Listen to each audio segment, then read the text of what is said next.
Hello guys, welcome back to my YouTube channel Ease in Learning.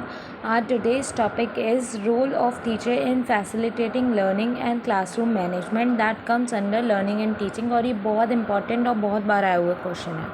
Let's start with the academic characteristics of a teacher. So the first is mastery of subject matter. जो teacher है, जो भी subject वो पढ़ा रहा है बच्चों को या पढ़ा रही है बच्चों को, उसके ऊपर उसका मास्टरी होना चाहिए. मतलब उसको सब्जेक्ट के बारे में डीपली नॉलेज होना चाहिए, जिससे कि बच्चा अगर कुछ भी पूछे क्वेश्चन तो वो तुरंत आंसर कर पाए. Second is adequate general knowledge.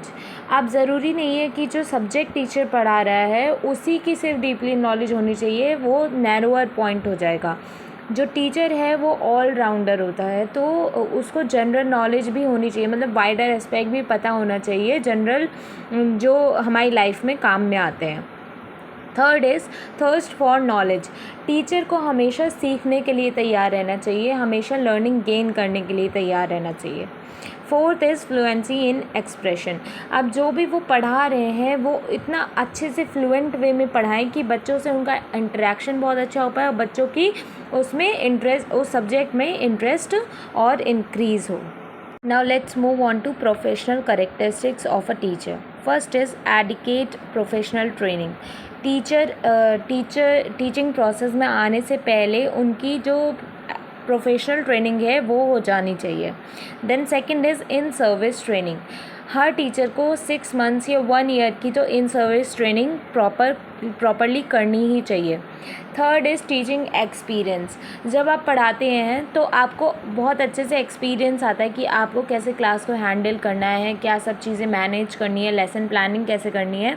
So teaching experience is also very important. Fourth is love for profession.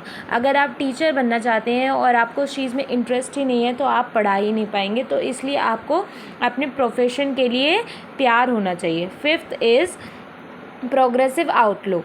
सो जो टीचर का आउटलुक है वो प्रोफेशनल वाला होना चाहिए, बिल्कुल मतलब एज अ प्रोफेशनल टीचर वो लगें. So progressive outlook is very important. ये डॉक्टर राधा कृष्णन ने भी बोला था. Coming to the main characteristic, that is personality characteristic. So the first is external appearance. Teacher को टीचर की तरह दिखना बहुत ज़रूरी है, बिकॉज़ उनको बहुत चीज़ें कंट्रोल करनी होती हैं. एंड अगर उनका एक्सटर्नल अपीयरेंस अच्छा नहीं होगा तो बच्चे उनसे डरेंगे भी नहीं और ना ही जो एक एनवायरनमेंट सेट होना चाहिए वो हो पाएगा. Second is physical health.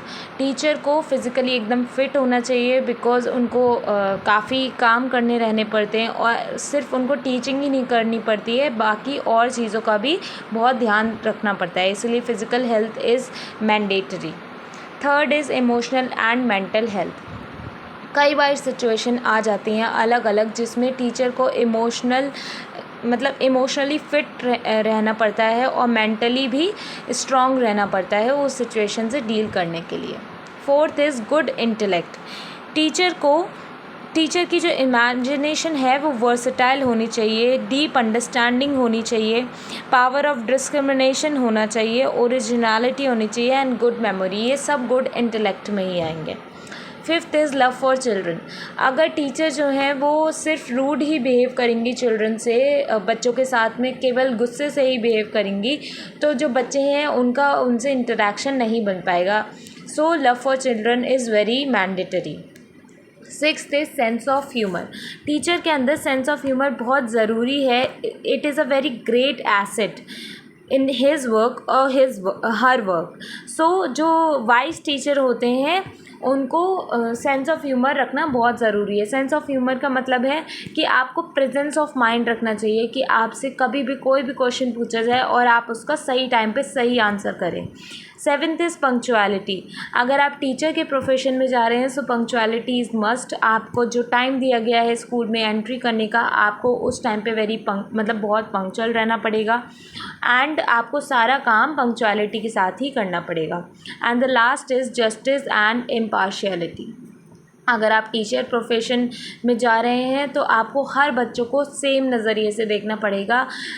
Discrimination नहीं करना चाहिए बेस्ड ऑन कास्ट और रेस. कुछ भी चीज़ में आपको डिस्क्रिमिनेशन नहीं करना है. आपके लिए हर बच्चा इक्वल होना चाहिए. आप किसी के साथ भी पार्शियलिटी मत करिए. जस्टिस रखिए सबके साथ और इम्पार्शियल बिहेवियर करिए। Another topic is teacher's role in classroom management. So here is the list. First is role as a teacher. Teacher का क्लासरूम मैनेजमेंट में सबसे बड़ा रोल होता है कि वो एक टीचर की तरह पेश आएँ बच्चों के साथ। मतलब कि जो स्टूडेंट्स होते हैं उनके रोल मॉडल होते हैं कई टीचर्स, तो टीचर्स को आइडियल रहना चाहिए हर एक स्टूडेंट के साथ। कैसे टीचर ड्रेस पहनते हैं, कैसे टीचर एड्रेस करते हैं हर एक स्टूडेंट को, कैसे बातचीत करते हैं, उनका वे ऑफ टॉकिंग, उनका पर्सनालिटी, हर चीज़ बच्चों को इन्फ्लुएंस करता है। सो क्लासरूम मैनेजमेंट में सबसे पहला चीज़ जो आता है कि आपको प्रॉपर टीचर की तरह, एक आइडियल टीचर की तरह बिहेव करना चाहिए। Second is role as a philosopher. Now the second, philosopher का रोल टीचर कैसे निभाएंगे। टीचर पढ़ाने आते हैं पर्टिकुलर सब्जेक्ट, तो उस सब्जेक्ट में उनको एक मास्टरी लेवल तक पता होना चाहिए, डीप नॉलेज होनी चाहिए, और जो लेटेस्ट डेवलपमेंट हुए हैं उनके सब्जेक्ट में वो उनको पता होना चाहिए, जिससे कि बच्चा कोई भी क्वेश्चन पूछे तो टीचर उसका अच्छे से आंसर कर पाए। Third is role as a guide. So जो टीचर होते हैं वो सिर्फ मतलब सब्जेक्ट की टीचिंग नहीं देने आते हैं, बट वाइडर एस्पेक्ट में और भी हमारे बहुत लाइफ की अलग अलग सिचुएशन से हमें डील करवाना सिखाते हैं, तो वो हमें हमारे सबसे बड़े गाइड भी होते हैं। तो टीचर को एक गाइड की तरह भी पेश आना चाहिए। जैसे कि अगर किसी स्टूडेंट ने आपसे सब्जेक्ट से हटकर कोई क्वेश्चन पूछ लिया या फिर उसकी लाइफ में कोई प्रॉब्लम चल रही है, वो चीज़ अगर आपके साथ डिस्कस करी, तो आपको उसे अच्छे से गाइड करना चाहिए और उसको सही राह दिखाना चाहिए। Fourth is role as researcher. So teacher के अंदर एक एबिलिटी होनी चाहिए किसी भी प्रॉब्लम के साथ डील करने के लिए। इस वजह से ही उनका क्लासरूम मैनेजमेंट बहुत अच्छा रहेगा। He or she should have the knowledge and skill for using action research.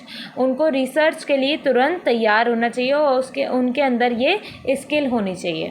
Fifth is role as management. अब टीचर जो हैं उनका क्या क्या रोल होता है कि उनको पता होना चाहिए फंक्शंस के बारे में, अथॉरिटीज़ के बारे में, रिस्पॉन्सिबिलिटीज़ क्या क्या होती हैं एज अ मैनेजर, और टीचर को इन सब पे काम करना चाहिए। सो उनके जो मेन फंक्शंस होते हैं वो होता है प्लानिंग करना किसी चीज़ की, ऑर्गेनाइजिंग करना, सुपरवाइजिंग करना, डायरेक्टिंग, कोऑर्डिनेशन एंड कंट्रोलिंग, ये सब एज अ मैनेजमेंट काम हो। And the last is role as a leader. तो टीचर को अपने क्लासरूम को रिप्रेजेंट करते हुए लीडरशिप क्वालिटी उनके अंदर बहुत अच्छे से होनी चाहिए। सो टीचर को ये सारी बातों का ध्यान रखना चाहिए और सारे रोल अच्छे से प्ले करने चाहिए for classroom management. Thank you for watching my video, and अगर आपको मेरा कंटेंट पसंद आ रहा है please share it with your friends and do not forget to like and subscribe.